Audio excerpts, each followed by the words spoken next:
Good evening, Demon Landers and all fans of statistical analysis of upcoming footy games, particularly the Melbourne Football Club football games.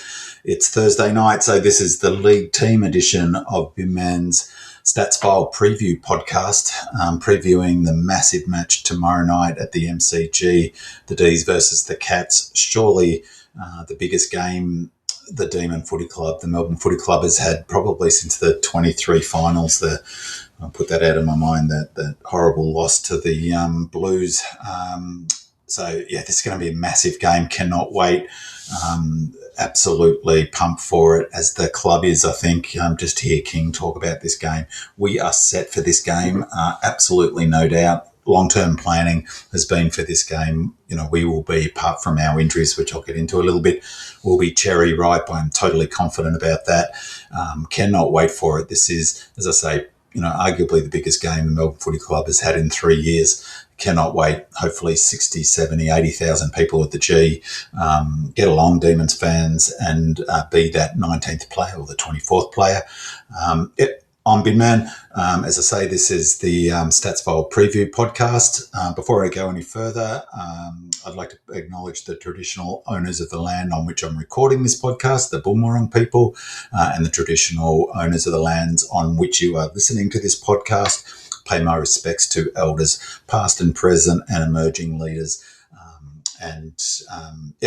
As I said, it's Thursday night, so this is the League Team edition. I've got the teams in, so it's post that. That's great. Hopefully Andy will get this out soon, so people have the opportunity to listen to it perhaps tomorrow at work or driving into the ground. I'm thrilled about this game. Been really looking forward to unpacking it and doing a bit of a dive. So let's jump right into it. So having a quick look at the some of the bits and bobs in terms of this game, head-to-head, 89 to 135. So like I've said a number of times, let's get one to our column. However, interestingly, we have played 108 games at the venue. Well, maybe not, maybe there's some draws. 108 games at the venues, and the record is 54 apiece. So bang on. So we win this, we go ahead in that. That'd be awesome. In terms of the some of the other age lineup of this list, so as I said, the teams are in. I'll go these through in more details, but in for us is Tom McDonald, Harrison Petty, Bailey, Laurie Paddycross, and Lucas Cook for, is it his second or second game of footy at AFL level. Out, Max Heath, Daniel Turner, Caleb Windsor, CJ and Jakey Melksham. For them, in is Tanner Bruin and Mark Blickharves, and out, Max Home and Oliver Henry. I'll talk to them a little bit later, but based on those lineups, on the lineup that's selected, the average age is 25.7. Our average age is, theirs is 26.7. Average matches 103.9 for us. For them is 119.1. In terms of the rating, our rating for attack is, these are Wheelo's ratings. Jump on, by the way, just a heads up.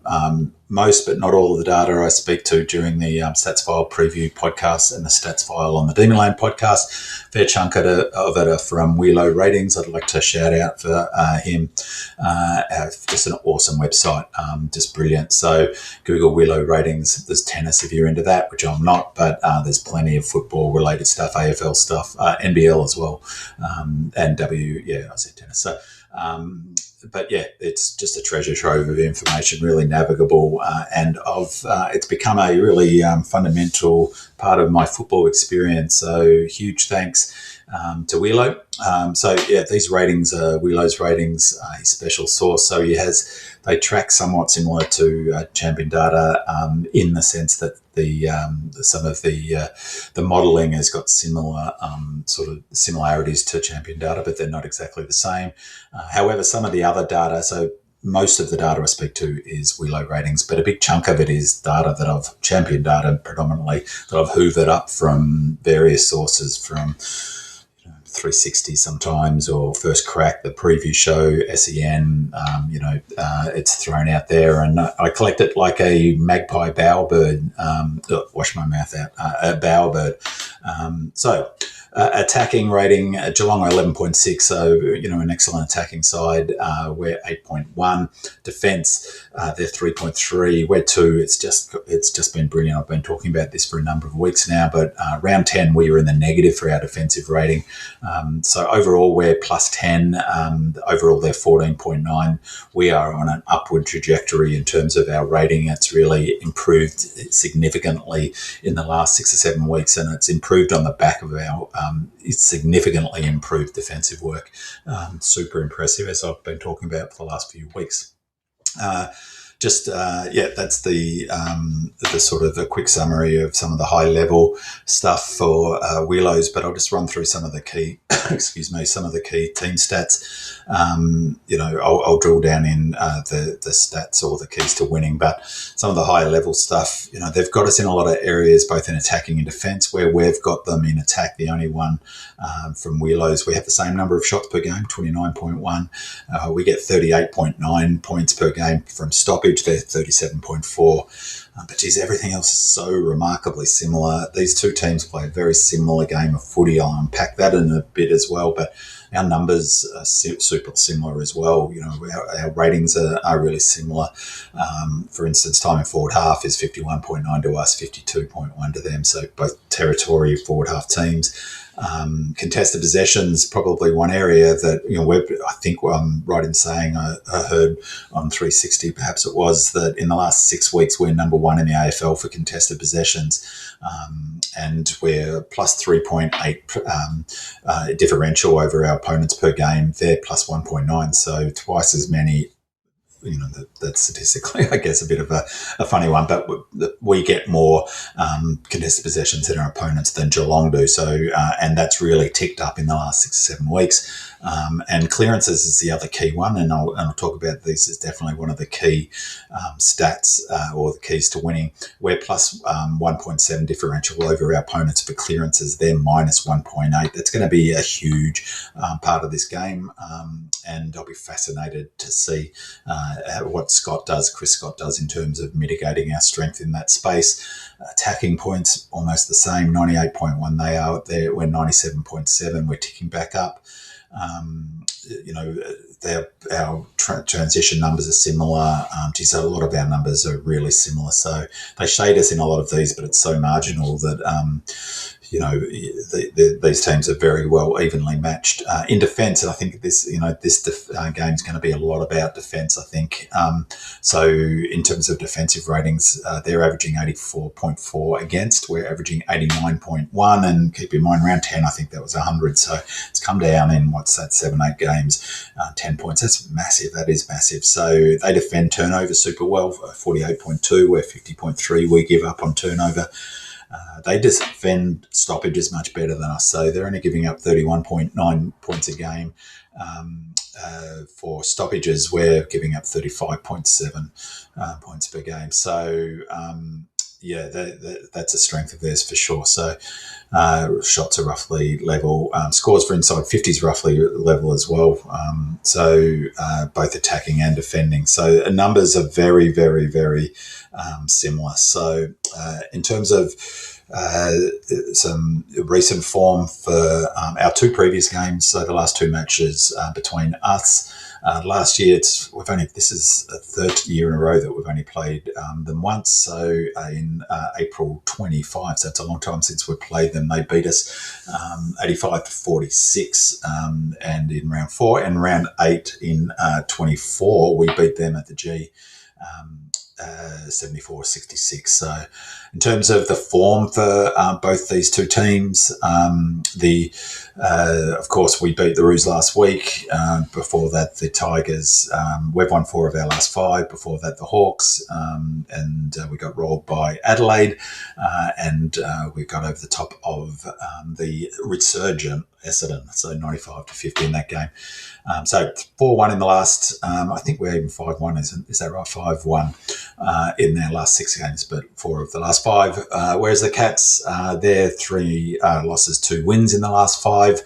They won last week down at the Cattery around Taxpayers Park versus the Saints. They got rolled by the Giants in a shocker, really. They got rolled by the Lions previous to that. That was at Taxpayer Park too, from memory. So that's a big loss down there. 123 points they gave up that game. 99 points to 90 they lost at Optus Oval to the Dockers the previous week, and then they got over the top of the Suns in up. Oh, that was also down there at Cattery, I think. So, yeah, they're 3-2 in the last games. I just note, though, the weird anomaly of that Giants game. They were well up, and then they got totally rolled over in the sort of last quarter.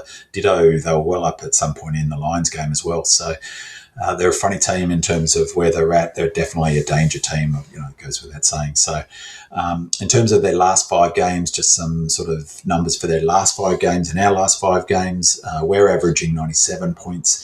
4 in our last 5 games, they're averaging 94.2. Against, this is a really positive number for us. So we're only giving up 72 points a game in the last 5 matches. They're giving up 88.6. That's a big difference. We've played equally strong sides, you'd argue, I think. Close to, I think. Our average winning margin in the last 5 games, 35.5 versus 36. Average losing margin, 17 to 14.7.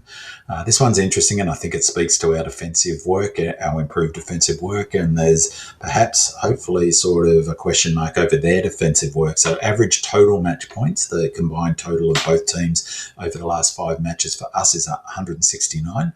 For them, it's 182.8, some big scores. I guess particularly that the Geelong game, which was 123 to 101. So teams are scoring against them, which is a good sign for us, because I'm sure that we'll look to score as well. So last week, in terms of the matches last week, we obviously sort of got past that first half challenge that the Roos did. It might have been a different story if they were able to take advantage of their dominance in the second half of that second quarter, or conversely, we weren't as strong defensively. I thought our defensive back 7 was awesome.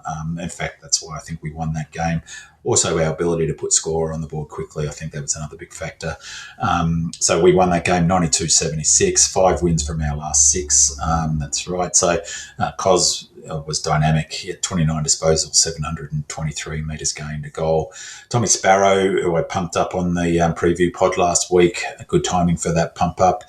He had the most coaches' votes, 9 or 10, I can't recall. Had 33 disposals, kicked a goal. He was, I think, 7 score involvements, at least 2 or 3 assists. The Cats, meanwhile, they stayed within reach of the top 4. They 102 to 75 over the Saints. It was their first win in more than a month. Obviously, the big news out of that was Max Holmes getting injured. That's going to be a huge setback for their chances of doing some damage come finals time, I think. I think, though, I'll talk about their injuries, I guess, in a sec, but Bailey Smith was their best player. Typically gut-running effort by him. He's just a brilliant runner. Been really impressed with his game this year, and he seems to have pulled his head in a fair bit too. So he's in career best form. He had 35 disposals, kicked the goal. Myers was important coming back from a month at VFL level. I'm guessing he was at VFL level because he's partially ruptured ACL or some such and wasn't confident. So let's hope for his sake it doesn't rupture, because he's out of the game for 12 months if it does. But he was huge for them in that game. And another player, debutant, Jay Polkinghorne, South Australian. He was taken with pick number 44 in the 24 draft. He was impressive on debut, kicking 2 goals and took a number of strong marks. Both teams coming off a win, and I think, though, our form has been better than theirs, and certainly, in terms of win-loss, but also the way we're playing. Injury is a big factor in footy, the biggest determinative factor, consistently underrated as a determinative factor. Don't get that at all. Frustratingly, from a Melbourne perspective, the talk has been about Max Holmes and Jeremy Cameron. like they don't. The media have seemed to made a decision not to talk about Melbourne's injury list, and we have had a horror injury run in many ways. It's remarkable where we sit on the ladder above the Cats. The Cats have had a pretty bloody good run with injury this year, despite all the media palaver about Cameron and then Holmes on the weekend. So their injury list is Cameron, Jeremy Cameron, Max Holmes. Sean Manners a test, but he wasn't selected this week. But anyway, he's a test, so he can't be injured too. But Tanner Bruin, he's come back in. So Rhys Stanley, who I don't rate particularly, Harley Barker, who I don't even know who that is, and Toby Conway, ditto. So of them, assuming, let's say Bruin, obviously fit, Manor and Stanley, they're all tests. So they only have two of their best 23 not available, Cameron and Holmes. And only one of them is best five, I reckon. I mean, Cameron in his best form, of course, would be best five, but he hasn't been this year. He's been woeful this season. So, Holmes is a massive out. So absolutely, that's true. Largely because he's so critical to how they transition the footy. We've got a real advantage in that space without him playing. I think we've got an advantage in that space, though our numbers match up very closely on how well we do move the ball and score and from the back half. But I think we've got an advantage on the G. We've won 9 games, but I think in large part because how well we use the space at the MCG, and we've got a better athletic profile than them in terms of the number of players we've got who can run all game at high speed. I think that's a real advantage we can leverage. And so having no Holmes really exacerbates that advantage. As an example of how important he is to their game, he's number 3 in the AFL for loose ball gets. Which has become a super important stat in footy. As we saw last week and I highlighted on the Demonland podcast in the stats file, we were plus 16 for loose ball gets, which, as I said on the Demonland podcast, they're contested possessions, the ball win contest. Ironically, after I talked about that, was raised, that whole topic of loose ball gets was raised by Daniel Hoyne on the First Crack preview show on Wednesday on Fox, and he was talking about how critical loose ball gets have become in footy, both in terms of winning the footy and transitioning it from the back half, and he's number 3 in the AFL for getting those loose ball gets. Hoyne was saying, it was interesting, he was saying that often the really good players dominate those stats because it's partly to do with how quickly they react to where the ball's going to go, and how quickly, the players who read the game the best will get to the loose balls often. So, as I said, we were plus 16 for that stat last week against the Roos, and it was a huge factor in our victory. I think slightly different roles, but the equivalent for us to losing Holmes would be losing Bowser, and I don't want to put it. That's I don't want to put any mocks on anyone, because just in terms of the transition piece, in terms of that movement from the back half, but perhaps another one in terms of impact, Cos would be the closest equivalent. So Holmes is a massive out, but I think just the media is pumping that up way too much, because our injury list is looking heaps better, but Disco is a massive blow, perhaps not as big a blow as Holmes it is for the Cats, in large part because I don't rate their forward line, particularly without Cameron, that great. I think Neil hasn't, he's a bit of he's okay, but he's hasn't dominated this year, is a bit slow off the mark as well. So I think we can cover having no Disco, but nonetheless, Disco's a huge out. But I just don't think their key forwards are that big a threat for us. So that's a big out. But on our list, so we've got Disco, Viney, Myercheck, Cully, Lindsay, who in great news resumed full training this week and is set for a VFL return on limited managed minutes next week. That's awesome news. So a bit of luck he will be ready for the finals, because I think he's an underrated player by many D's fans, and I think he's 100% best 23.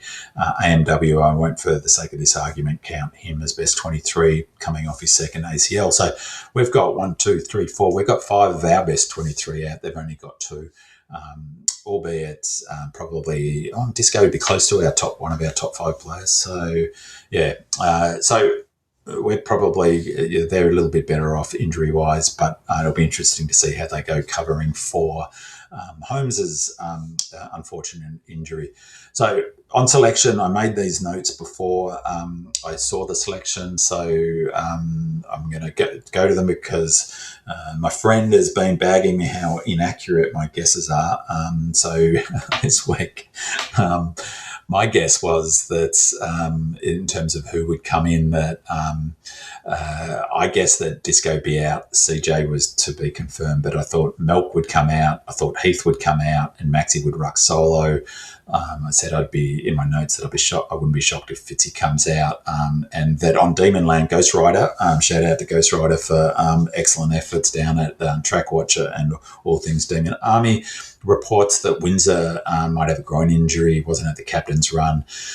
That turned out to be the case. So his form hasn't been that great of late, so hopefully we can cover him. Hopefully he's okay, because when he's up and about, he is an important player. My guess on who might come in was Pets, Cook, Cross, and possibly Salo. So I was not a million miles away from that, because our ins were, as I said before, Tom McDonald comes in. He'll probably go to Neil, I think. Good matchup for Neil, or Polkinghorn perhaps. Harrison Petty, I think he'll play forward. I don't think we will. I think we'll rely on Lever and to a lesser extent Howes coming across, and even Colt coming across and being third man in, and we'll take a bit of a punt on that with potentially Maxi drifting back and providing some defensive cover. Bailey Laurie, as I mentioned before, and Paddy Cross. I'm really thrilled to see Paddy Cross come back in. I was really a bit surprised, if I'm honest, that he was dropped. And Lucas Cook, who will slot in nicely to CJ's position. He's another player who's tall enough to provide some defensive cover, come in third man. Perhaps he will go to Polkinghorn. I think that we've got good coverage for Disco, despite him being a big out. Betting, really interesting. This opened Cats slight favourites. The money's come for the D's, so less than 24 hours out from the game now. There's a fair bit of money in this pool. This would be one of the bigger betting games of the year so far, just because of the interest in it and Friday night and all of that. So some serious money in the pool. We're into $1.68. They're $1.98. That gives me a fair bit of confidence that the professional punters in the market have, and this is post the selection, I guess it's an indication of where they rate us. As I said last week, the fact that the Roos last week were 290, despite, there's not a massive gap on the ladder, shows our strength. And I think, $1.86, this is a really tricky one. So the line is negative 1.5. So we need to win by 2 points to cover that line. A factor to consider in the betting is that it's a 6-day break to their 8-day break, which is really frustrating. But it's probably as big a factor to that is that it's our second 6-day break in a row. What's that, 2 games in 12 days, is that right? Or that is a real sort of challenge for us to overcome. But I have no doubt, as I said before, that they have planned for this to the second. So I'm really confident that we'll be in good shape for this game, and that we'll look to attack the game and really run at them, and look to really leverage our athletic profile. The other thing to consider that's sort of against that, Geelong has lost each of its last 4 away matches. In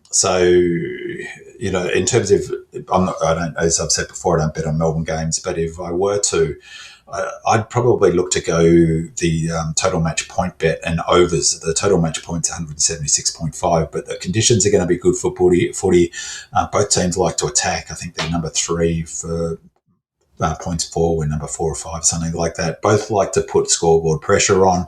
I think that I'd be looking at 185 as a line if I was setting it. So 176.5 is good value. I said last week that we were $2 to make the top 6, and that represented really good value. No surprise that we've come into $1.80 now to make top 6. If we win this game, we are a lock for top 6. I think we will win this game. Probably is a bit of an insight into how I go about thinking about a game to bet on. The other factors is, there's a number of factors to consider in this game. One, that we've got very similar game plans. 2, I think that there is the intangible of how much you've got to have some faith in the Cats in terms of delivering in big moments. As I'll talk about in a bit, they've got a fantastic record against the top 9 teams. They play really well against the best teams, of which I count Melbourne. And, of course, he's an excellent coach, Chris Scott.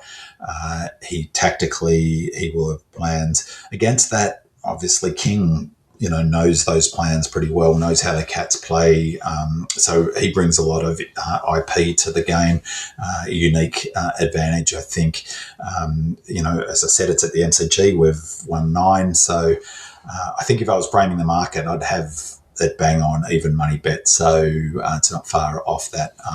But yeah, the value is probably the total match points. The weather. Cloudy, 12 degrees at the start of the game, west-northwesterly, 17 kilometres with gusts of 28 kilometres at humidity 68%. The humidity is really actually relevant because at this time of year at the MCG and night games, not that we've played many of late, often it gets that dewy sort of rolls in, 7:30, 8 o'clock, and the ball doesn't travel as far, and often, it gets slippery on the ground, and the frost, or the dew, I should say, gets on the ground and makes for a sort of slippery game. But the humidity and the cloudiness will hopefully mitigate that, and I think it looks to be a perfect night for footy. There's a small chance of rain in the southeast eastern suburbs, so hopefully none at the MCG. So I talked to the key stats around the differentials from Willows.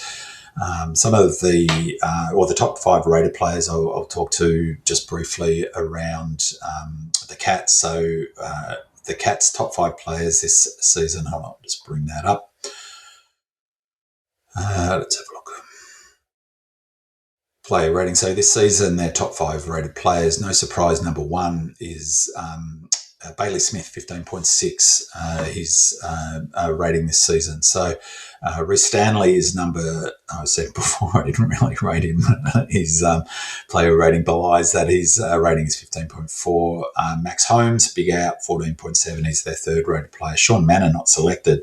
Maybe he didn't come up with that test. He's there. You'd think he would play otherwise. So he's 4th, 11.6. Oliver Dempsey is 5th, 11.3. So you go down to Atkins, 7 and 8th, and Tommy Atkins is 11th. And so for us, our top number 1 hasn't changed in the last 3 weeks. So our number 1 rated player is, of course, Maxi. What a performance, his best rated season of his career. 18 is flat a rating, 16.5 for Cosy. Great game last week. Jack Steele is our 3rd highest rated player. Kay Chandler, our 4th highest rated player. Tommy Sparrow is our 5th highest rated player. Is that right? Yeah, Gawn, Pickett, Chandler, Sparrow. Oh, sorry, no, I've got my ratings wrong. So Max Gawn, number 1, Cosy, number 2, Kay Chandler, number 3, Tommy Sparrow's down number 4. He's gone up on the last 2 weeks. Jack Steele's dropped to number 5. They're equal 4th, 12.9. And Jake Bowie, who's having a great season, is 12.6 player rating points. Riv, 11.1, and Bailey Fritsch. So our top, it's been the case for a lot of our top rated players. We've got 2 players rated above their top rated player. Their top rated player is Bailey Smith, 15.6. Cozzy's our 2nd at 16.5, and Maxi on top of that. So our top end is pretty good, I have to say. And so obviously it goes without saying that Maxi's a key player, as is Cos, but Chandler, don't sleep on Chandler or Steele for their importance. In terms of key players for them, I think there's really 3 key players. You could probably throw in sort of Atkins as well, which I haven't, but their most important player, I think, for this game and generally is Bailey Smith. Critical in every game, but even more so, I think, with no Holmes. I think he is really, really important for them in the way they go about their footy. His score involvements are huge. He's recorded 30 plus disposals in each of his last 8 appearances, not at Taxpayers Park. He's number 1 for average score involvement. So I think that's right. I've just got to check that. Yeah, so he's critical. He plays. He's 80 on the ground, 84.5% of the time. He's number one for them for metres gained, 648 metres gained. Number two, by the way, is Max Holmes. So sort of makes my point about how critical he is for. With Max Holmes not being in the side in terms of particularly their transition bit of that piece. He's number one for them for contested possessions, ahead of Tom Atkins, shows the sort of player. He's number two for clearances. He's really putting together an excellent season and is absolute key for us to minimise him. I'll be really interested to see how we look to do that. Perhaps I don't think we'll tag him. I don't know. We haven't tagged for weeks. I can't remember the last time we tagged, but maybe a job for Steele and Steele to go to him and to look to shut him down. He's probably got the wheels to be able to stay with him. That will be critical. The Colt was used earlier in the season as a tag. I don't think they'll run with Colt as a tag in this game. He's become too important as one of those back seven. So, yeah, but I'll be fascinated to see what the plan is by King to limit the impact of Bailey Smith. But if we can, it'll go a long way to winning this game, I think. Mullen, I think, is going to be massive, showing how important he is. I mean, he's the number one tagger in the AFL. I heard today on the radio he's number one for the impact on the players he tags in terms of their rating when they play him, in terms of the rating point. The player rating points drop when Mullen tags them. So number one in the AFL, best tagger in the AFL. Surely he'll go to Cos, showing how important he is in terms of shutting down their opponents, the Cats' opponents' most damaging players. Against the Saints, he completely shut Nass down, limiting the Saints. He still had 21 disposals, but wasn't nearly as impactful as he usually is. Well below 21 disposals, well below Nass's average disposals per game. Massive factor in that win. So surely he'll go to Cos. So it'd be interesting. I think Cos moves more. He's more on the move than Nass. They showed some vision, I think, on first crack, and Nass was pretty static at a lot of the stoppages. That won't be the case for Cos. So that will be a fantastic matchup, I think. So it makes Mullen a key player. Dangerfield, his physicality will be important. I think this will be obviously a big match, 70,000, 80,000 people, finals-like atmosphere. He's a danger, pardon the pun. So obviously in the contest and the pressure, but he's also a talisman. I think that he'll be a critical player. Outside of them, I think the other ones, obviously Blicavs is key, at least not so much from his ability per se, but from the perspective of mitigating Maxi's impact. But otherwise, not such a key player. But he's got to go to work on Maxi. I'll be really fascinated to see what tactics are used. Let's hope they don't use dirty tactics against Maxi, but I think they'll shark Maxi rather than look to try to win the clearances themselves. Stewart is obviously important for the Cats. He's key to their intercept game. Shut him down, they'll really struggle to transition, particularly with no Holmes again. And we can go to work from scoring from the ground balls if we can stop him taking those intercept marks. And on the same theme, I think Jai Clark is another one who's important for them. Against the Saints, for example, he had his career best 25 disposals, but critical in that game, he had 12 intercept possessions. That was a game high, and also the third highest number of intercept possessions by any Cats player this season. So he will be really important. Again, all of these things, the Holmes plays a big role in that connecting space from the back half to the forward half. So these players, Stewart and Jai Clark, become really important with Holmes out. Clark had 4 more intercept possessions against the Saints last week than the second best player on the ground in that space, Tom Stewart. So I think finally the other one key player for them is Brian Myers. I mentioned before he's been playing at VFL level. I suspect, I guess that's because he hasn't been fully confident in his body. Comes back in, he was huge. He was probably in many ways, arguably the deciding factor against the Saints. he put aside those injury concerns. He had a game-high 3 goals against the Saints, 22 disposals, 12 score involvements, unbelievably huge.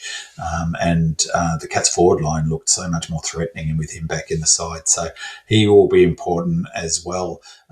It'll be interesting to see who goes on to him. Just quickly, some comments about these players. I think Langford will be important in this game. Roy, who I'm going to start, using my social media clout. It should be Roy, not Roo, that we all chant at the footy. So go Roy. And Jeffo, I think, are going to be really, that tandem will be super important because the Cats defenders will have their work cut out. Particularly, both players are looking so mobile. Their ability to use leg speed and get up the ground a little bit, or even sort of up to the half-forward flank from the square, is causing problems for oppositions because you've got to be able to go with them. And Van Rooyen's been really important for how we start. He's kicked at least a goal during quarter one in each of our last 4 home matches at the G. So let's hopefully that continues and he has a big first quarter. Just another interesting stat, Frida, who I thought was awesome last week, he's kicked 3+ goals in each of Melbourne's last 2 matches against Geelong at the MCG. So hopefully he'll get into a bit of space and do a bit of damage as well. I'm really looking forward to the Roy and Jeffo show. And as I said, I've got a feeling Langford might have a really big game, and the obvious one, Max and Cos. And Sparrow, I think, is becoming increasingly a critical game. It was great to see him get the top coaches votes last week. Okay, on to keys to winning. Some of these are going to repeat from each week. I'll try not to too much. So I'll, as I've said, win the contest and pressure battle. Contest and pressure remain undefeated.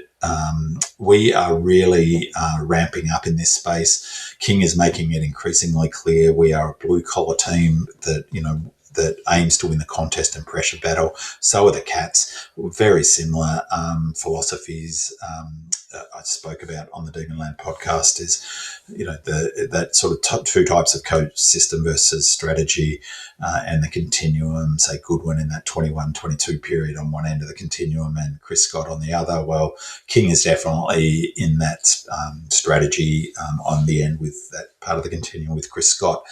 But we're both contested footy teams.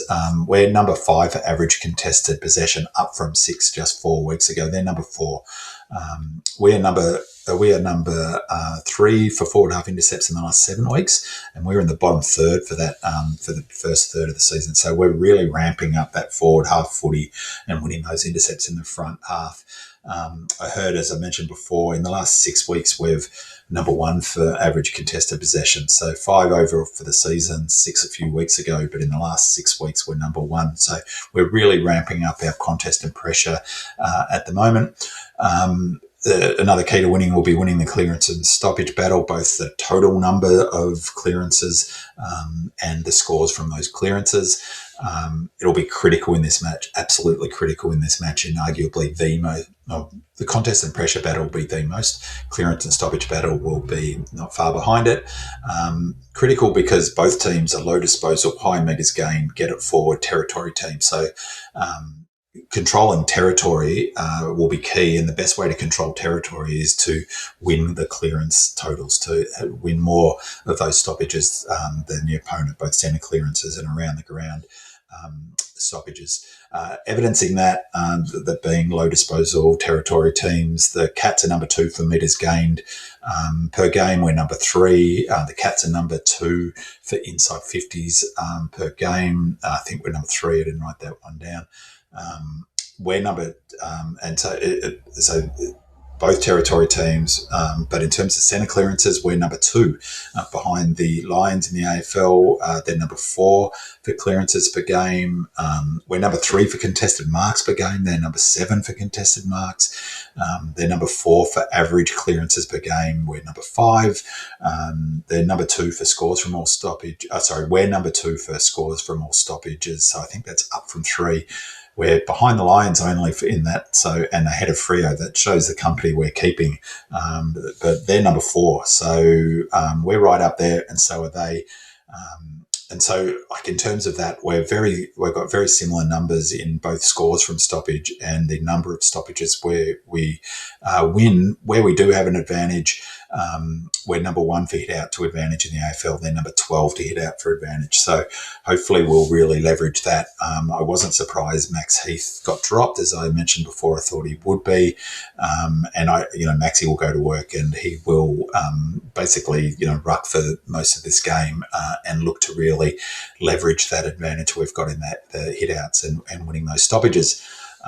Showing how key winning the clearance battle will be. In their loss to the Giants 2 games ago, the Cats, who led at three-quarter time and coming into that match were 8-0 after leading at three-quarter time. So probably speaks to their fitness to a degree, although I question that in the last few weeks because they've dropped off badly. But they got rolled by the Giants. The Giants rolled over the top of them in large part because they lost the centre clearances count in the last quarter, 7. So they didn't win a single clearance in that last quarter, showing how critical the clearance battle can be and will be in this game. And equally against the Roos, we got control of the game when we got control of the stoppages, particularly around the ground stoppages. Jerry's goal at the 24-minute mark of the last quarter was North Melbourne's first goal from a stoppage clearance since the first quarter. That was it. That was probably where we won that game, by getting control of the stoppages and clearances. Next key for winning is winning the transition battle. As I talked last week, we'll get our opportunities to hurt them. They take risks, and so we'll get our opportunities to hurt them with both intercepts and then utilise our ability to transition from the back half. But they're a really good transition team too. We're number 7. They're number 7 for scores from D50, from their defensive 50. We're number 8 from scores. So, we're very similar in a lot of the transition numbers.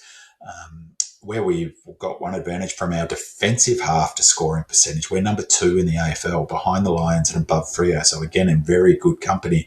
They're down at number 9 for defensive half to score percentage. So, we have them in that space, moving off that half back line. Make a note, like around the transition, this is sort of relevant for number stats, but the Cats, as I noted before, they play really well against the best teams. And their attack, defence, transition and ball movement game goes up a level when they play the best teams and matches that, how the very best teams move the ball, defend the ball and are in transition. So, for example, against the current top 9 teams at the moment on the ladder, they're number 1 for offence, number 2 for defence, number 1 for ball movement, and number 2 for defending ball movement. So very impressive in terms of their ability to lift their game against the best players. Like us, the Cats aim to win the ball back in the front half of the ground and transition from there. Forward half turnovers and midfield possession chains are absolute gold. So, for example, against the Saints, the Cats absolutely smashed them in that regard, scoring 7-10, 52 in total, 52 points in total. So 17 scoring shots to just 2-6, 18 from midfield possession chains. So the score origin starting in the midfield and chaining out from the midfield. Hugely important front half teams, both Melbourne and them. And showing how key winning the midfield and forward half possession chain battle will be in this match. In their loss to the Giants, they scored 6-7 from forward half chains across the first 3 quarters. But again, they got rolled in that last quarter. They lost clearances, but they were held scoreless in the last quarter from forward half chains in the final term. So those 2 factors were the biggest factors in that loss to the Giants. And as I mentioned, we got on top of the Roos when we started winning stoppages, but part of that also fueled the fact that we started dominating the front half and turning the ball over in the front half. So, for example, halfway through the last quarter, before we dropped off, in that quarter, the Kangaroos only had 7 disposals in their forward half. You can't kick goals unless the footy's in your forward half. So, I think that idea of rebounding from the back half is dropped off a little bit as we move further in this season, and the emphasis is becoming increasingly on the best teams, being territory, getting it forward, and of course being good on transition, but not relying just on transition. And I think that's where we've seen the Swans drop off. Their one wood is that transition from the back half, but they haven't really been able to match the best teams' pressure or contest. The best example of that was their loss to the Crows at home last week. Another key to winning this game, or for both teams, will be winning the scores from turnover. They're number 5 for average scores from turnover. We're number 7, so many of the numbers are similar. It's what helped them win that game against the Saints. So that was the Cats' dominance from intercept possessions that really kept them ahead of the Saints. They scored 68 points from intercept possessions, double that of the Saints, who only could score 34. So that's the game right there. We're number 7 with a bullet for intercepts, so we've really improved in that space. Disco out's going to hurt that. Cook, though, looks a natural interceptor, so hopefully he'll have a big game. They're number 3 for intercepts, and we all know about some of their better players, Stewart being one. And as I mentioned before, Jai Clark has been really strong in that space. Almost there with the thing. So with the keys to winning, there are a few of them. Win the battle of the defences. As I said, they're number 3 for intercepts. I mentioned that before, and we're number 7. They only lose 18.2% of their one-on-one contests, number 1 in the AFL. We're number 8, 24.7% of our one-on-one contests, though like all of our defensive numbers, we've improved immensely in that space in the last few weeks. 2 more. So win the battle of the tactics, I think, will be massive. I talked about 2 coaches very much on the strategy end of the continuum of coaching philosophy. It's a cliche, but it's true. The master, the apprentice. It's, they both know, well, certainly King knows a hell of a lot about the way Scott goes about things. He had his presser yesterday, and I just love Stephen King's pressers. They're just awesome. I just love how transparent he is, how he doesn't talk in footy speak. I just love them. He said about the sort of understanding, the context of these comments were knowing the Geelong, having coached there and all of that. So he said, while I understand what they do, my focus is more on how we want to play and go about it. They play a brand of football that challenges you, and that's what we're trying to do as well. We're evolving into something that can hopefully take our best game to Geelong this week and really set our year up. For me, that was a really interesting comment, because it sort of suggests to me that, there's 2 ways to go about it. There's always that balance. How much of your pre-game thinking and tactics is about minimising and mitigating the opposition's strengths? Of course, you've got to do that. Versus how much you lean into your own way of playing and your strengths. Goodwin was very much, we're just going to lean into our strengths, and it was a very successful way of playing. I think King is somewhere in the middle, but I think sometimes in the last few 6 or 7 weeks, he's been more on the sort of end of the scale of minimising their strengths. So I think in this game, based on those comments, is we're going to lean into what we do well, and I really think that we'll look to run them off their legs. That's our comparative advantage. We've got a much better athletic profile than them, and that's even more so with Holmes. I think that's the big thing about Holmes not being out. He's their best runner. Well, Bailey Smith probably is, but he's their most damaging transition player for sure, and he's versatile, Holmes. So I think we'll look to really use the width of the MCG. We'll see lots of play down right up on the boundary line on both wings, high handball meters gained. We'll really look to run at them, and do what he said here, is take our best game to Geelong and force them, get it on our terms, and force them to respond to us. I really like that comment from King, and he's wound up. They're wound up. The team just can't wait, and he's leaning into that. Finally, the last key to winning this game, I think, is the crowd. It's a home game. Melbourne love playing the Cats. One of my fondest football memories is the 2018. I can always confuse it as a qualifying or semi at the MCG. That was just an amazing night of football. The MCC will be up and about with all of the Portland bros and farmers in there, and I think that it hopefully will get 60,000, 70,000 people there. 80% of which are the D's fans. So I think the crowd could play a huge factor in this. When we've been up and about, I think that, like, the example is the Brisbane Melbourne game. I have no doubt whatsoever the crowd was a big factor in us winning that game in the end. The energy on that crowd that day really, it's one of the few times, that 2018 game was an example where you feel like the team is caught up on a wave of energy from the crowd. And so I think all of us, everyone coming along to the ground, and hopefully everyone listening to this podcast is going, we can help Melbourne win this game by, really cheering the boys on, but also when the umpires, thinking about paying a 50, yell it out. When holding the ball, yell it out. So I think, I honestly think that the crowd is going to be a big factor one way or another. So just in terms of wrap-up comments, prediction, I'm so looking forward to this game. King talked about in that same presser yesterday, I think our best is as good as any team in the competition, and I agree, totally agree with that. Of course, Freo are playing a different, they're well on top of the ladder, and they're fantastic, no doubt about it. I will point out Freo have barely had an injury all season. They can't even fit Darcy into that team. They only need a couple of injuries and they come back to the field, is my opinion. King also went on to say, and I think this is really important, I've been talking about this for a number of weeks, we were described as flashy and entertaining, he meant, at the beginning of the season. But there's been some grit building underneath with our contest and the way we're defending the ground. He is really leaning into that defensive aspect. And as I've talked about a number of times, all of our defensive numbers are trending, super well at the moment. I think we'll win this game. I think that, when I was thinking through how I would frame a market, I would have it about even money, but just on form, we're a better team. We've been in better form. The ladder doesn't lie. We're above the Cats on the ladder. So I think we'll win this game. I'm super looking forward to it. Cannot wait to get along. If we do, we're locked in for top 6, and we make top 6. Anything can happen from there. Get along.